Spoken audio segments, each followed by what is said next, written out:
बोलिए श्री रामचंद्र भगवान की जय। श्री हनुमान जी महाराज की जय। ओम श्री गणेशाय नमः। श्री सरस्वती नमः। श्री गुरुचरण कमलेभ्यो नमः। ओम हनुमते नमः। श्री सीतारामाभ्याय नमः। वक्रतुण्ड महाकाय सूर्यकोटिसमप्रभ निर्विघ्नं कुरु मे देव सर्वकार्येषु सर्वदा। वर्णानाम् अर्थसङ्घानां रसानां छन्दसामपि मङ्गलानां च कर्तारौ वन्दे वाणी विनायको। भवानी शङ्करो वन्दे श्रद्धा विश्वासरूपिणो। याभ्यां विना न पश्यन्ति सिद्धस्वान्तस्थमीश्वरम्। भक्ति भक्त भगवंत गुरु चतुर्नाम वपुए। इनके पद वंदन किए नाशे विघ्न अनेक। राम राम रटते रहो जब तक घट में प्राण। कभी तो दीन दयाल के भनक पड़ेगी कान। राधा मेरी मात है पिता मेरे रघुनाथ। आप दोनों के चरणों में मेरा कोटि कोटि प्रणाम, कोटि कोटि प्रणाम। आए हो तो प्रेम से लो प्रभु का नाम। सब भक्तों को यदा श्री की जय जय सीताराम, जय जय राधे श्याम। हे हनुमान दया के निधान। सुजान करो विनती कर जोरी। नाथों के नाथ अनाथों के नाथ। ये दासी पड़ी शरणागत तोरी। ये दासी पड़ी शरणागत तोरी। मेरा कोई न सहारा बिन तेरे। श्री राम संवरिया मेरे। मेरा कोई न सहारा बिन तेरे। श्री राम संवरिया मेरे। तुम भक्तन के हितकारी। मैं आया शरण तुम्हारी। काटो जन्म जन्म के फेरे। श्री राम संवरिया मेरे। मेरा कोई न सहारा बिन तेरे। श्री राम संवरिया मेरे। मेरी डोल भंवर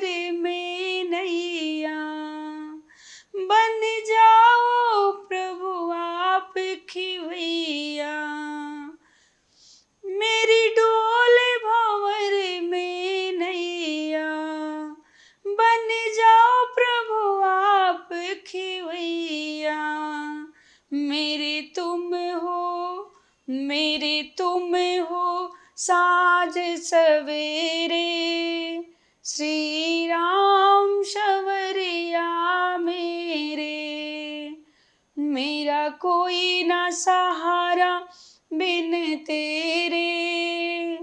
श्री राम शवरिया मेरे, तुम युग युग अंदर आए, मोहनीद से जीव जगाए। किए दिल के दूर अंधेरे, श्री राम शवरिया मेरे। मेरा कोई ना सहारा बिन तेरे। श्री राम शवरिया मेरे, श्री राम शवरिया मेरे। हम अधम जीव अभिमानी, हम अधम जीव अभिमानी, तेरी भक्ति न हमने जाने। किए जग में पाप घनेरे, श्री राम शवरिया मेरे। मेरा कोई ना सहारा बिन तेरे। श्री राम शवरिया मेरे, श्री राम शवरिया मेरे, श्री राम शवरिया मेरे।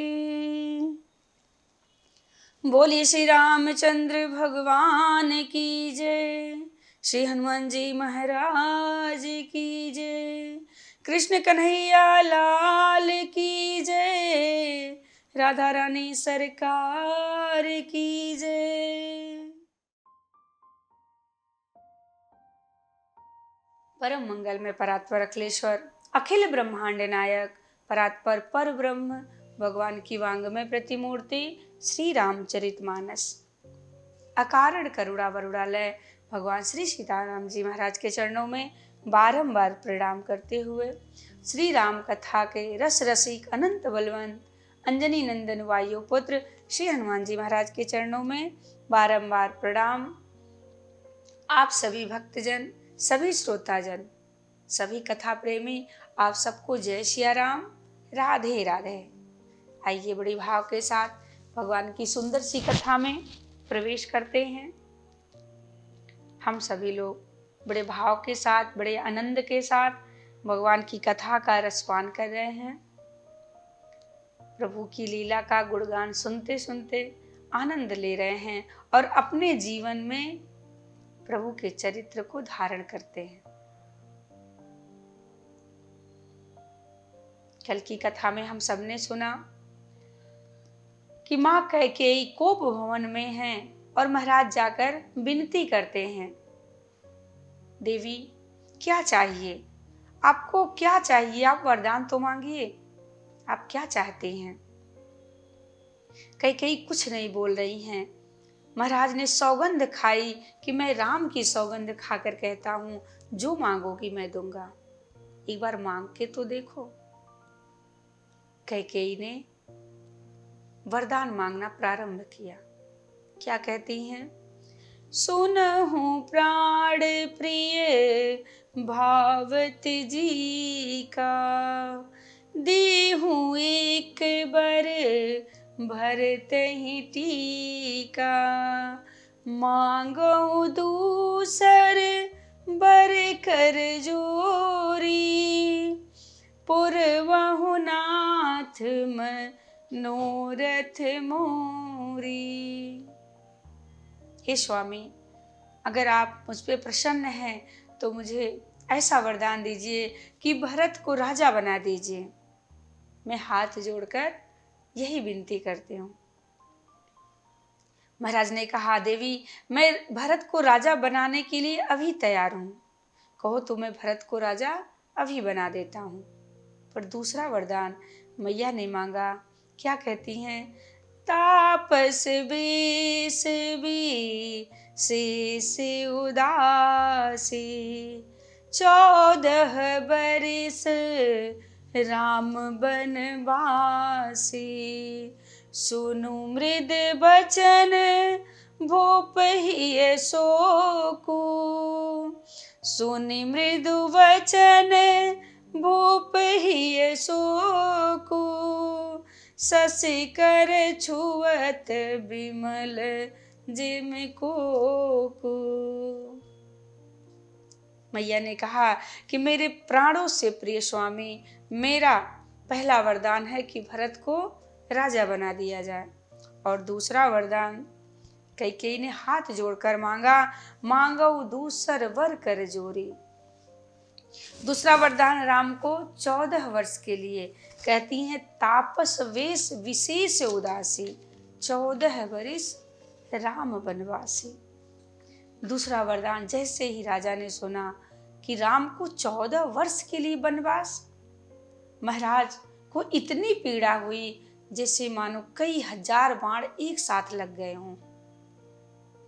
महाराज जमीन पर गिर पड़े, जैसे मानो बिच्छू ने डंक मार दिया हो। महाराज के होश ही उड़ गए। महाराज ने कहा, कैकेयी तुम मजाक कर रही हो, ये क्या कह रही हो? कैकेयी ने कहा, आपने जो सुना मैं वही कह रही हूं। महाराज ने कहा, कैकेयी तुम बोलो ना कि तुम मजाक कर रही हो, शीघ्र ही बताओ तुमने ऐसा क्यों कहा? तुम्हें ऐसी बात कहते हुए तनिक भी दर्द नहीं हुआ? महाराज कैकेयी के सामने हाथ जोड़े बैठे हैं। कैकेयी तुम कह दो ना ये झूठ है, कह दो ना झूठ है। तुम राम को ऐसे कर ही नहीं सकती, राम को वनवास नहीं भेज सकती। कहते हैं महाराज कि महारानी अगर आप कहिए तो मैं अभी भरत को राजा बना दूंगा, पर मेरे राम को वनवास मत भेजो। मैं राम के बिना जीवित नहीं रह सकता, मेरे प्राण निकल जाएंगे। मानो जैसे मछली तड़प रही हो जल के बिना, इसी प्रकार महाराज दशरथ जी तड़प रहे हैं कि मैं अपने राम के बिना नहीं रह सकता, मैं राम से दूर रह ही नहीं सकता हूं। महाराज को यकीन ही नहीं हो रहा है कि ये कैकेयी सदैव कहा करती थी कि राम को राजा बनाएंगे, कब राजा बनाएंगे, इतना प्रेम किया करती थी, आज वही कैकेयी राम को वनवास जाने के लिए कह रही हैं। महाराज बार बार विनती करते हैं, हाथ जोड़ते हैं, पर इस बात का कैकेयी पे कोई असर नहीं हो रहा है। व्यंग भरी वाणी से कैकेयी कहती हैं कि मैं जानती थी आप ऐसे ही मुकर जाएंगे, आप मुझे वरदान नहीं देंगे। महाराज ने कहा, ऐसी बात नहीं है, मैं वरदान देने के लिए तैयार हूं, पर राम को वनवास मत भेजो, मैं भरत को अभी राजा बना देता हूं, तुम्हारी मनोकामना अभी पूर्ण कर देता हूं, तुम्हें जो चाहिए मैं दूंगा, पर मेरे राम को वनवास मत भेजो। महाराज ऐसे तड़प रहे हैं जैसे मणि के बिना सांप तड़प रहा हो। परंतु राम जी के बिना महाराज कहते हैं कि मैं नहीं रह सकता। कैकेयी कहती हैं कि आप तो बहुत डींगे मारा करते थे कि रघुकुल रीत सदा चली आई, प्राण जाए पर वचन न जाई। अब जब वचन देना हुआ, वरदान देना हुआ, तो आप मुकर रहे हैं अपनी बातों से। महाराज जमीन पर गिर पड़े हैं और वहीं पे मूर्छा अवस्था में हैं। कैकेयी पे कोई असर नहीं हो रहा है। कैकेयी बार बार यही कहती है कि आप चाहे जितनी चालाकी कर लो, पर मैं अपनी बात से हटने वाली नहीं हूँ। और महाराज सुन लीजिए, मेरी एक बात आप ध्यान पूर्वक सुनिए कि अगर सवेरे होते ही अगर राम वनवास नहीं गए तो मेरा मरना तय है। इस बात का आप ध्यान रखिएगा। होत प्रात मुनि वेश धरी, जौन राम बन जाहि, मोर मरन राउर अजस, निप समुझहि मन माहि। कहती है कि अगर सवेरा होते ही राम वनवास के लिए नहीं गए तपस्वी वेश में, तो मेरा मरना तय है और आप पे कलंक लग जाएगा। महारानी कैकेयी कह रही हैं कि अगर वो वनवास चले गए, आपका मरना तय है, मुझे कलंक लगेगा, और अगर वनवास नहीं गए तो मेरा मरना तय है, आपको कलंक लगेगा। कैकेयी कहती है, महाराज मैं कलंकित मोह लेके मैं घर में रह सकती हूँ, परंतु आप कलंक लेकर पूरे समाज में नहीं रह सकते। इसलिए राम को वनवास ही भेजना सही है। आपने अगर राम को वनवास नहीं भेजा तो मैं अपने प्राणों का त्याग कर दूंगी। महाराज दशरथ विवश हैं, जमीन पर पड़े हैं। उसी समय सुमंत जी से कहा गया कि सुमंत जी को बुलाया जाए। महाराज दशरथ जमीन पर पड़े हाँ राम कहकर रोए जा रहे हैं। शरीर शिथिल पड़ गया है, मानो पानी के बिना मछली तड़प रही हो, ऐसे महाराज इस प्रकार से तड़प रहे हैं। फिर से कैकेयी कड़वे वचन बोल पड़ती है, जैसे फोड़ा हो और उस फोड़े को कोई छेद कर दे। इस प्रकार कैकेयी कहती है, आपको वरदान नहीं देना था तो आपने क्यों कहा वरदान मांगो, क्यों कहा वरदान मांगो। मांगो मांगो करते रहे, और जब देने की बारी आई तो आप देने से मुकर रहे हैं। इतना ध्यान रखिएगा कि कल सवेरा होते होते अगर राम वनवास नहीं गए तो मैं अपने प्राणों का त्याग कर दूंगी। महाराज कैकेयी बार बार कहती है कि आपका ये छल हमारे सामने चलने वाला नहीं है। आप चाहे जितना रोइए, चाहे जितना तड़पिए, पर मैं अपनी बात से हटने वाली नहीं हूं। मुझे बस दोनों वरदान चाहिए।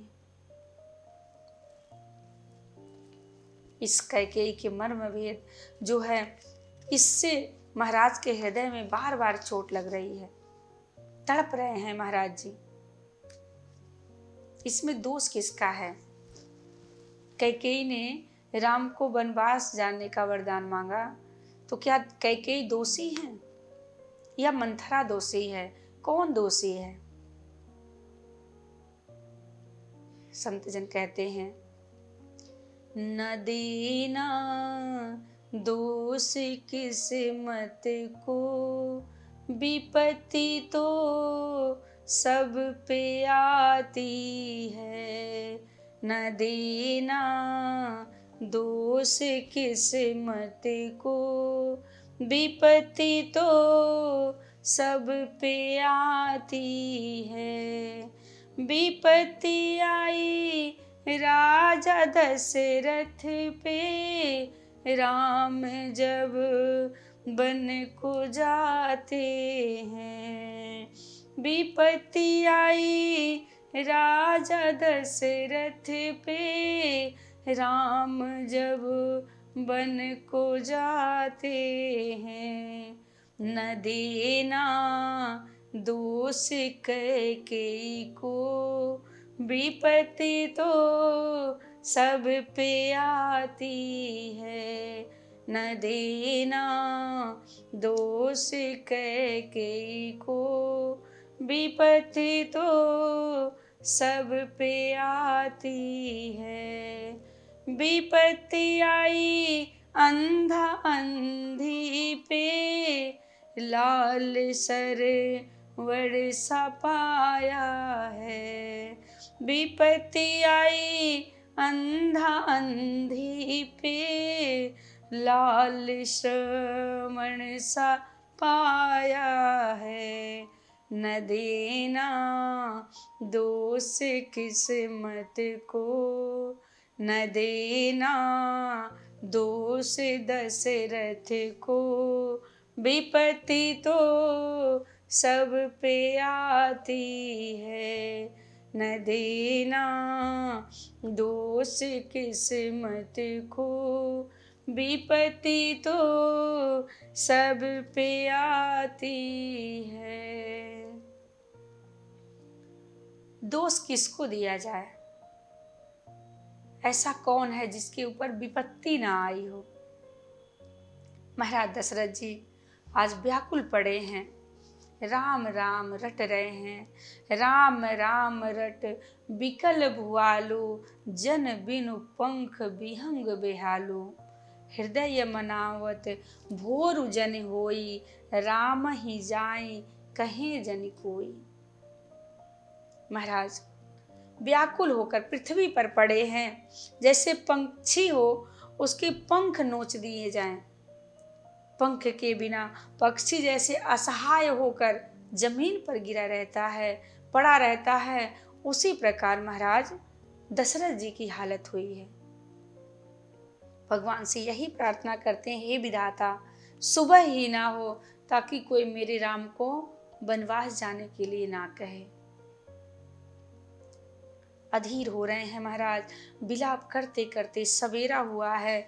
सब बड़े आश्चर्य में हैं, क्या बात हुआ कि महाराज अभी तक जगे नहीं और आज राज्याभिषेक होने वाला है, क्या बात है।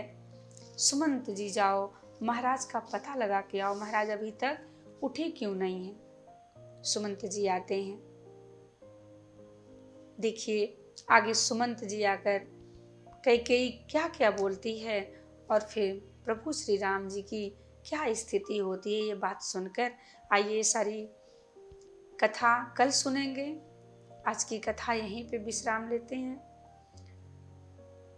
आइए हम सभी लोग मिलकर भगवान के श्री चरणों में आरती उतारते हैं।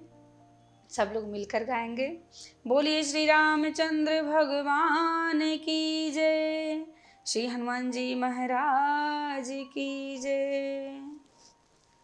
मन में बसा कर तेरी मूर्ति, उतारो मैं रघुवर तेरी आरती। मन में बसा कर तेरी मूर्ति, उतारो मैं रघुवर तेरी आरती। करुणा करो कष्ट हरो, ज्ञान दो भगवन, भव में फंसी नाव मेरी तार दो भगवन। दर्द की दवा तुम्हारे पास है, दर्द की दवा तुम्हारे पास है।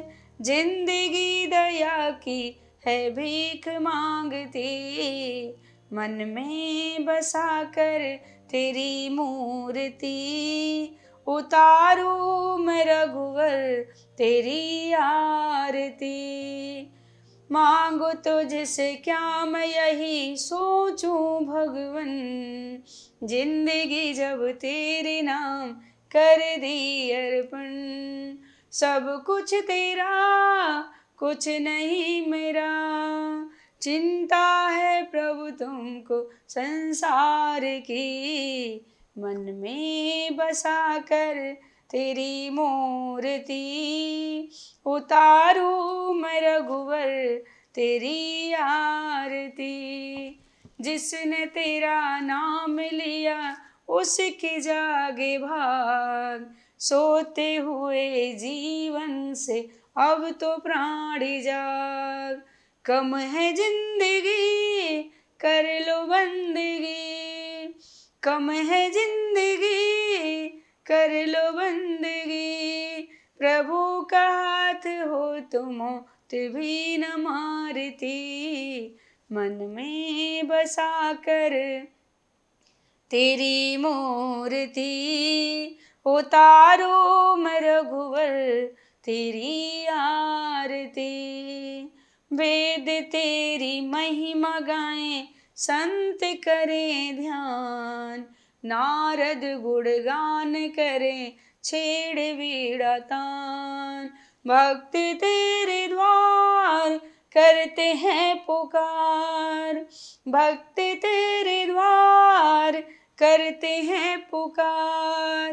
दास या दासरे तेरी गाए आरती, मन में बसा कर तेरी मूर्ति, उतारो मैं रघुवर तेरी आरती।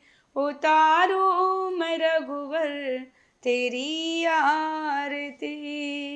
कर्पूरगौरं करुणावतारं संसारसारं भुजगेन्द्रहारं सदा वसन्तं हृदयारविन्दे भवं भवानी सहितं नमामि। बोलिए श्री रामचंद्र भगवान की जय, श्री हनुमान जी महाराज की जय, भूत भावन भोलेनाथ की जय।